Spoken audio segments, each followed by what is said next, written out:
Yeshua Rapha, the God who heals. And you know, when you try to study Rapha, Rapha means relax. Amen? Say, relax. Can you tell the person beside you, relax. Relax. You know, it is our trying to do something. It is our mind trying to do something, and we are not, you know, denying that we need to do something. Our doing must be linked to resting. Amen? Resting that He has already provided for you. When Jesus died on the cross, all our sicknesses, not only our sins, all our diseases, sicknesses, depressions, anxieties, cancers, tumors, all those problems in our bodies has already been absorbed by Jesus on the cross. Say all. All. If it's all, it's all. Jesus said, it is finished. Amen. And that's why He is telling us, relax. Relax. And when you relax, you don't constrict the channel of healing that comes from Him. It's already flowing. When we don't try to relax, we are trying to constrict that flow of healing. But when we let go, that flow of healing comes. Say, let go. Let go. Hallelujah, beloved. Just let go. Amen.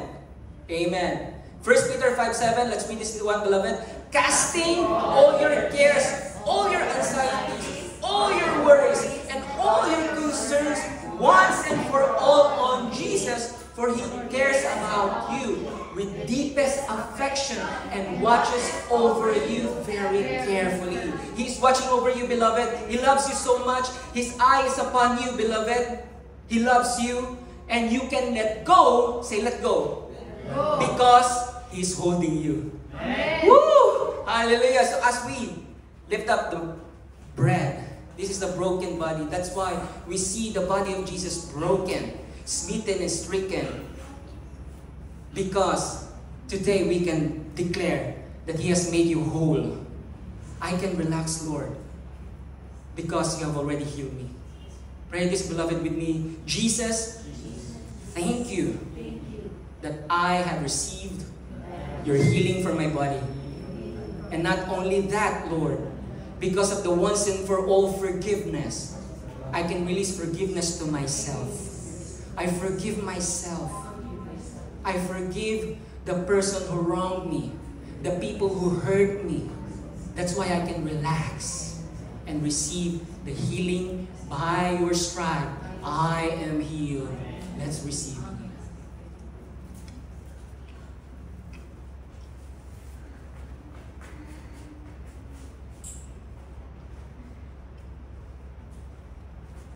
As we lift up the cup, precious ones, this is the blood of the new covenant of grace. This is the righteous foundation that gives us the proof that all our sins has been forgiven.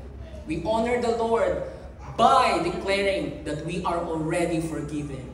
We honor the Lord for what He has done because His blood was shed and we are forgiven. Not because of our doings, not because of our righteous deeds, but because of what He has done and because He's the only one righteous. Declare this, beloved. Because of Your blood, Jesus, I am forgiven. All my iniquities, all my sins has already been forgiven. You will remember them no more. And I declare, Lord, I receive Your blessings. The blessings of the righteous is upon my head. Blessings chases after me. Thank You for Your love. Let's do it. Amen. As we continue our worship, beloved, let's have our tithes and offering. Give Pastor tips.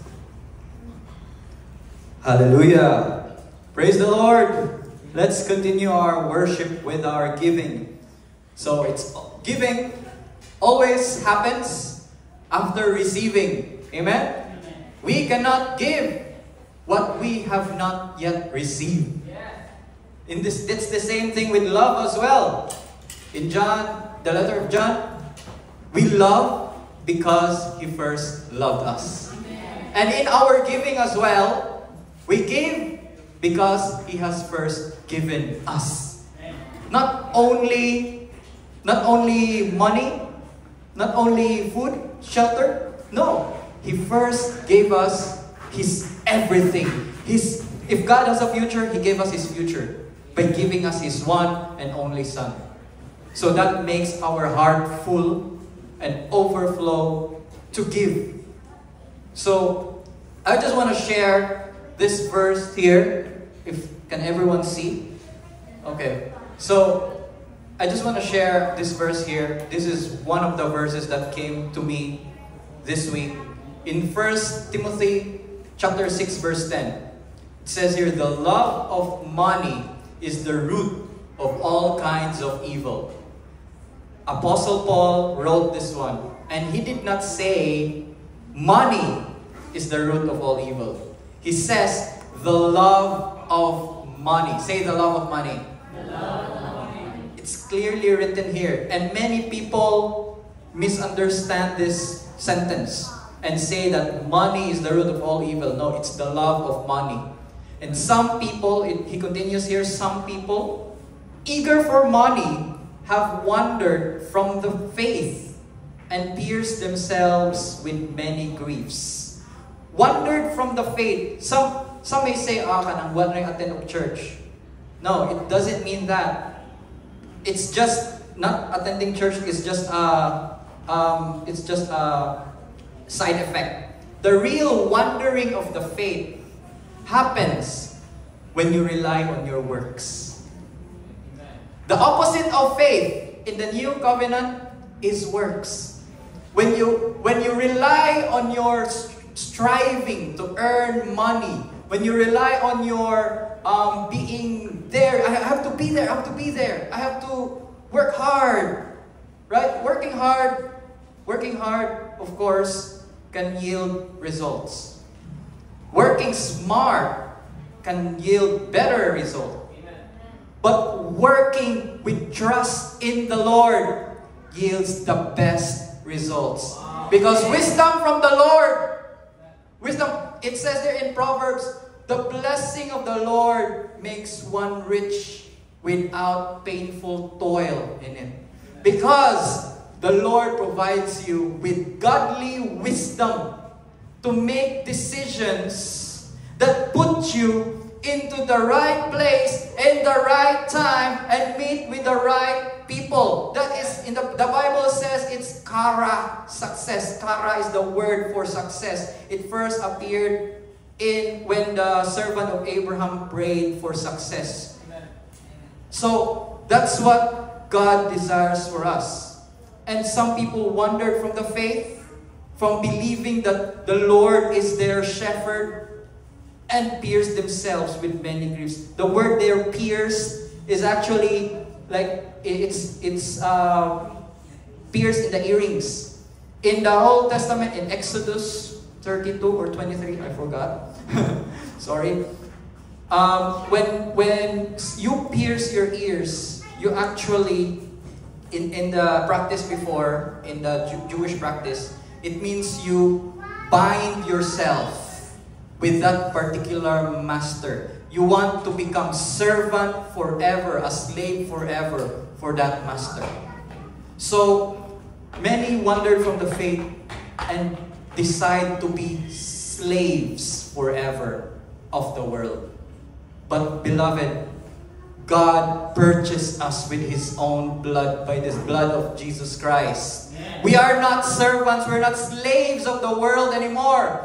We are children of God, and we serve God alone. Amen. So not only by our giving today, but also with our working in our weekdays, in our jobs. Don't think that you are working for human employers, for human masters, for human clients. Work as though you're working for the Lord. Amen. That's how we honor the Lord, with our riches. Not only on Sunday, yes, God accepts our first fruits today and make it holy. And when He makes the offering holy, the portion holy, He makes everything holy. Amen. So make use of your time, of your strength, of your abilities as you work throughout this week to honor God. Amen. You work with honor, you work with honesty, integrity, and the Lord is faithful. He will remember all the good works that you have done, and He will bless you also for it. He will not only bless you, He says to Abraham, I will make you a blessing. Who wants to become a blessing here? Who wants to become a blessing? So let's accept that word from the Lord and say this together. I am a blessing. So let's take up our offerings today, beloved, and let's give thanks to God for making us a blessing.